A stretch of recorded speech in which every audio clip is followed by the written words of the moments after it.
Welcome back to Padel Smash TV News, your weekly home for the biggest stories in the world of paddle. This week, Miami takes center stage. Cancun gives us plenty to talk about, and globally, Padel keeps making serious moves. Pro Tour headlines, global growth, business deals, and storylines that could shape the rest of the entire season. Big week, big stories. Let's get right into it. We start in the USA. The Miami Premier Padel P1 is officially here. March 23rd through the 29th at the Miami Beach Convention Center. One of the biggest tournaments on the professional calendar back on American soil. The results matter, but the story is even much bigger than that. This is about visibility. This is about credibility. This is the real chance for paddle to keep growing in one of the most competitive sports markets in the world. Miami makes a tournament bigger than the sport itself. That is exactly what paddle needs right now. So yes, the matches matter, but the real prize here is not the trophy. It's what this week means for paddle in the USA. And Miami gets even better when you look at the draw. This is one of those fields where the bracket itself becomes part of the story. No easy pass, no free rounds. Top names are coming with high expectations, and there are enough dangerous pairings to create fireworks from the very first round.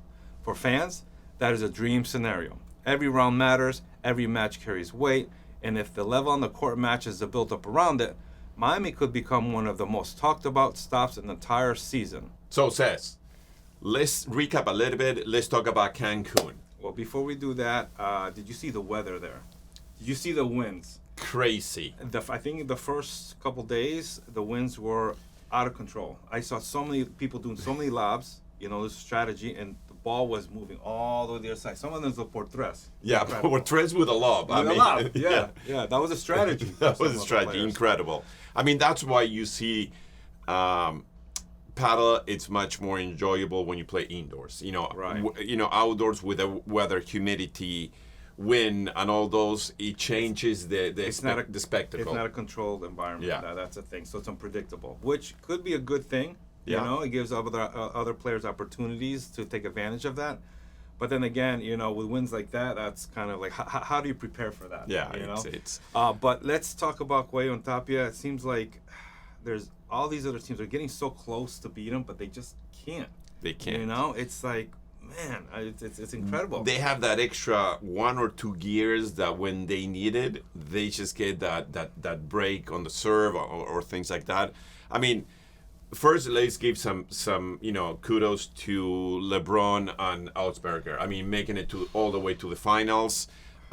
This is a new couple. I mean, they're making noise all over the place. Both extremely talented players. I think that couple is gonna stick. Yeah. I see Lebron a lot more patient Yeah. with the Augsburgers than some of his other partners, right? Yeah.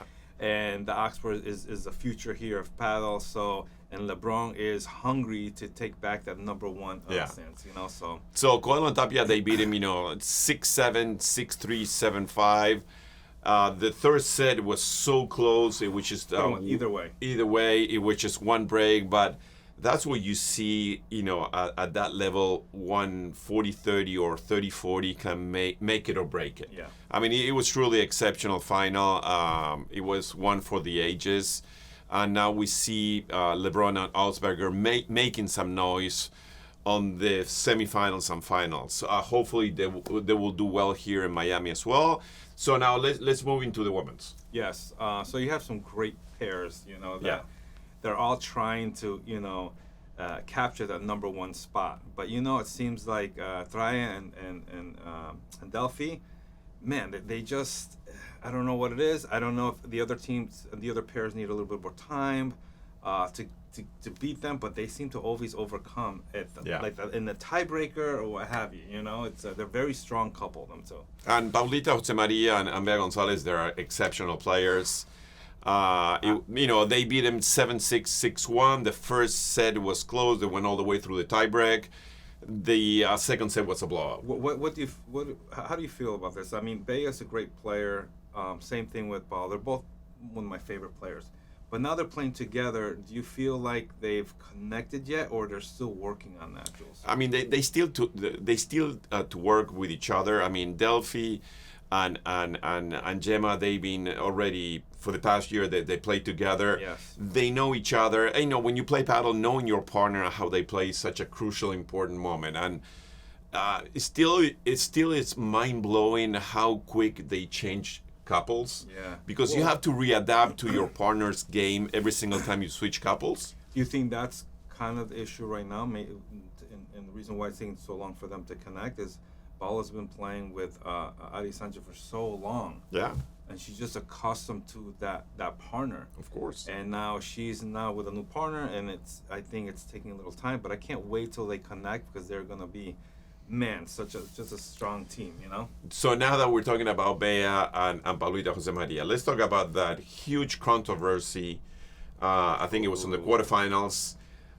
They were down, a set down, 5-1 down, and they were down like 2 or 3 match points. They came back from 5-1 down to win that match. But here's the controversy, Bea Gonzalez served 3 straight times. The thing is, and actually it happened. Well, you do that all the time, Jules. Yes, but at that level, where's the referee? Right. The referee should be paying attention, knowing who needs to serve.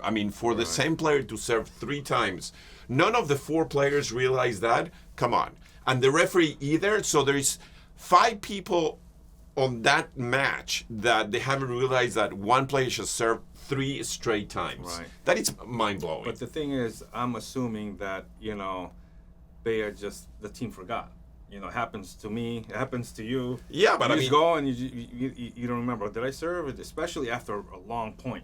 But the opponents, same thing. Right, that's true. Nobody recognizes. And the referee is supposed to be controlling the match and knowing what's going on. Right. And actually, that happened yesterday here in Miami, where Lucho Capra ended up as well serving 3 times. And he even asked the referee on the changeover who's supposed to be serving. Right. And the referee didn't know. The referee said, "Oh, you guys, I know, but who of the 2 of us?" I'm assuming somebody there is responsible for taking down the data, like who's serving, the score, and stuff. That's the referee job. Come on. Right. That's it's just mind blowing. The referees, don't know who's supposed to be serving. And let me tell you, some of the players, they have very good serves. Yeah. Could that affect the game? Affect the outcome? Definitely. Because they were losing 5-1. She served 3 times. With those 3 serves, she went up to 5-5. Right. You know what I mean? Right. So. But what do you do after the fact? I don't think you can really do anything. They haven't even realized they finished the match, and not even the opponents. I think they have realized nobody's really saying much, because it's an embarrassing. But during the match, come on. Mm-hmm. Oh, during the match, they didn't know. You're returning for 3 straight games, and the same player is serving to you 3 straight games, and you're not realizing. Right. It's kind of funny, right? It is. It's for the Premier Padel, referees and organization guys. This cannot be happening. It's at this level, no. It's impossible. No. It doesn't happen. So interesting things what happened in Cancun. Now we're full on into Miami. Let's go back because I want to talk about Toledo. And the Toledo progression he's having. The great wins he had. I think, he went through a couple partners, and now he's playing with Arroyo. And I think they're really meshing well together. They had 2 great wins. One against Paquito and Guerrero, and then the other one against Yanguas and Stupa. Great wins. Yes. And of course they played, Tapia and Coello, and that's a difficult game. But they were playing better and better, and I think he found his partner. But even bigger story than that, Toledo. This is Toledo 2.0. Okay, he was last year 3.0 or 3.0. Yeah. He lost some weight. Yeah. He really got his act together. He's playing incredible. Weight. When you're overweight at that level, you're giving so much advantage, regardless how talented you are. And now this year, you see him, he looks like a different player, like a different person. Different person. Completely. Different person. Completely. And he found a partner, I think, that really is working for him. And we we interviewed the Hero Start owner, Lucho, at Racket X, and we asked him that question. Yeah. Because he's also the manager, Lucho Morelli, he's also, the owner of Eurostar, he's also the manager of Toledo. And we asked him, how did you convince him to lose weight? And he said that Toledo realized that to play at this level, this is not a A1, pro circuit, this is the Premier Padel.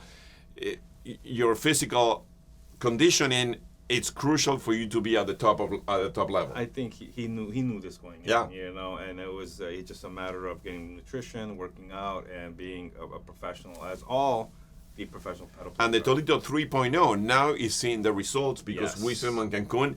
Can't wait to see him playing here in Miami. I mean, he's an exciting player to watch. One of the most talented players in the circuit. I'm so happy for him. Yes. You love him. Yes. We love him. I Yes. mean, he's incredible. Yeah. So, Toledo, if you're listening, good luck, buddy.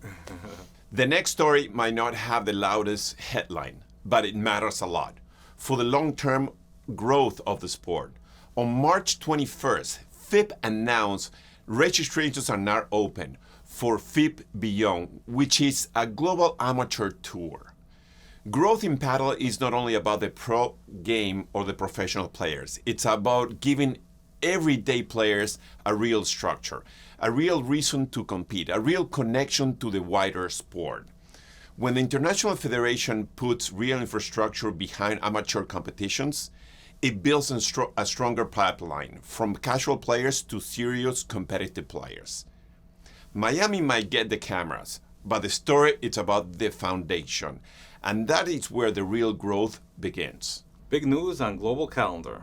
Premier Padel London P1 is officially on the 2026 schedule, August 3rd through the August 9th, London, one of the biggest sports and media markets on the planet. This is just a calendar edition. This is a strategy. When Padel chooses London, it is choosing a city that knows how to host major events. The city with a global reach, premium brand appeal, and crossover attention that can push the sport further into the mainstream across the UK and all of Europe. This is what it looks like when sports starts thinking bigger. And staying on that global picture, the official 2026 Premier Padel calendar tells you everything you need to know about where Padel is headed. 26 tournaments, new destinations including London, Pretoria in South Africa, and Valencia. This is not a sport testing the waters. This is a sport diving in head first. A bigger calendar means more markets, more inventory for sponsors, and more exciting weeks for fans worldwide. And more demand on players to show up every single week at the highest level. That's how real international circuit behaves. Not occasional big moments, but a full-on global season with rhythm, structure, and global reach. Padel is not slowing down, it's accelerating at a tremendous pace. On the business side, one of the biggest headlines this week, Heineken 0.0 has signed on as global beer partner for Premier Padel. This is a serious commercial win for the sport. When a globally recognized consumer brand steps into Padel at the tour level, they're telling you something. They see value in the audience, value in the image, value in the future of the game. Big partnerships like this do not happen by accident. They happen because brands believe the sport has momentum and premium positioning. And this is exactly what Padel is building right now. A reputation as a fast-growing global property with serious lifestyle appeal.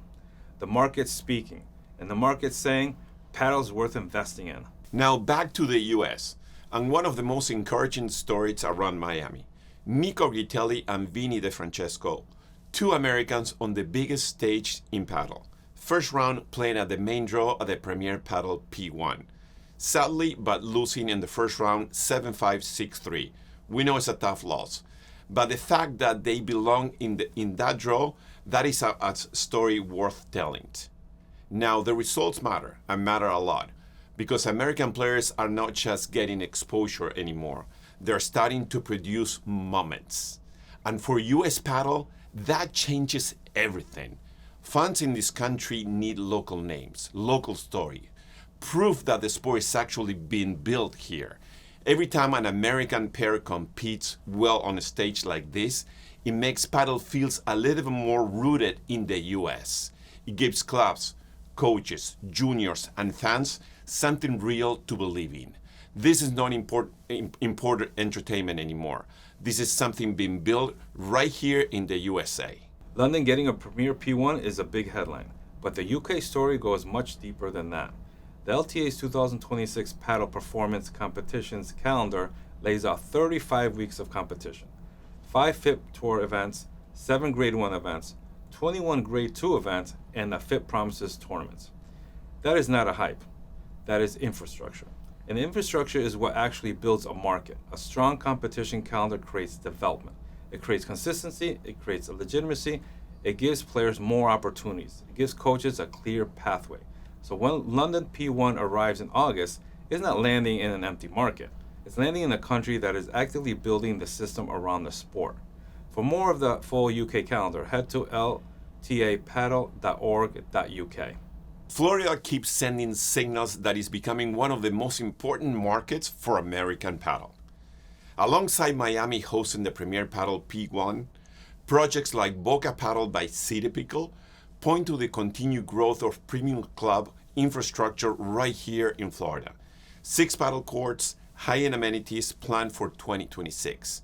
And here's why it matters. US growth is not only about the pro game, it's also about the lifestyle, about the hospitality, about the quality of places where people can actually experience the sport. When a state like Florida develops both headline professionals and premium clubs ecosystems at the same time, that is when it starts to feel like a real hub. Florida is making a very serious case for that level right now. One more story before we close, and this one is about the pipeline. The 2026 FISU World University Championship in Padel is set for Malaga, Spain, early July 2026. This is a major step for Padel inside the university sports ecosystem. University's competition creates bridges between junior development and the professional world. It gives countries another reason to invest in athletes' pathways, coaching, and competitive systems. When you connect grassroots, education, and international competition, you build something that lasts. This story might not get the loudest headline, but it may be one of the most important for where the sport is going. And while we are on the subject of big money, the next story made us put the coffee down and read it twice. Rick Schnall, owner of the NBA Charlotte Hornets, just led the biggest single investment in Pro Padel League history. $15 million. Yes, you heard it right. $15 million. That is not a small bet, that is a statement. And he is not coming in alone. You got Daddy Yankee, Francis Defoe, Tommy Haas, Martin Pius, all already invested in the Pro Padel League. Think about what the group of names represents. Music, tennis, sports business, global reach. This is not a sport being discovered anymore. This is a sport being bet on at the highest level, and the projections back it up. By 2030, the US alone is expected to have 20,000 courts and 8 million players. When the NBA comes knocking on Padel's door with $15 million, you know something real is happening. Padel's no longer just growing, it is attracting the kind of capital that builds empires and cements Padel as a global force. Guys, that is the week. Miami's here, Cancun gave us plenty to analyze, the calendar keeps growing, and the business side of the sport keeps getting stronger. Padel is moving on every level right now, professional, commercial, and global.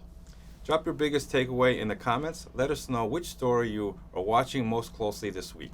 And make sure you subscribe for more coverage, more interviews, and more Padel Smash TV. See you next time.